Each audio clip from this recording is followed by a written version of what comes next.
मुंबई में मीडिया से बात करते हुए राष्ट्रवादी कांग्रेस पार्टी के वरिष्ठ नेता जितेंद्र आव्हाड ने मौजूदा राजनीति पर कड़ी टिप्पणी की। इस दौरान उन्होंने शिंदे गुट के नेताओं पर भी सवाल उठाए। आइए सुनते हैं आखिरकार उन्होंने क्या कहा। शेट्टीने केलंय म्हणून ते शेट्टीचं जेवण, ते शेट्टीचं आमचं आयुष्य गेलं शेट्टीच्या हॉटेलमध्ये जेवण्यात आणि खाण्यात। आमचा दिवस सुरू होतो इडली सांबार। काय काय म्हणजे तुम्ही काय बोलता काय, हे सांगण्याचं धारिष्ट्य आहे आमच्यामध्ये। मुंबईचा शेट्टी आणि मुंबईचं जीवन हे बाजूला करू शकता का तुम्ही? काय ना, ठाण्यामध्ये जमील नावाचं प्रकरण आहे। मुख्यमंत्र्यांनी स्वतः शब्द दिलेला विरोधी पक्षात असताना की मी सत्तेत आल्या आल्या पहिल्यांदा ह्याला घालतो जेलमध्ये। आता ते बिचाऱ्या लहान पोरी मोठ्या झाल्या आहेत, 10वी झाली पोरगी, आणि अपेक्षा आहे की मुख्यमंत्र्यांनी न्याय करावा। काय चुकीचं आहे?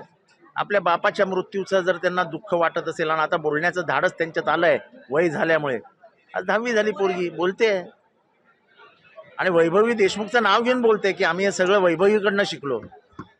बापासाठी भांडणार ना पोरी। सरकारने किती लक्ष द्यायचं ते सरकारचं। आता हे एक आश्चर्याची गोष्ट आहे की घरातल्या बेडरूम मधला व्हिडिओ बाहेर जातो। विश्वास कोणावर ठेवायचा? व्हिडिओ कुठला आहे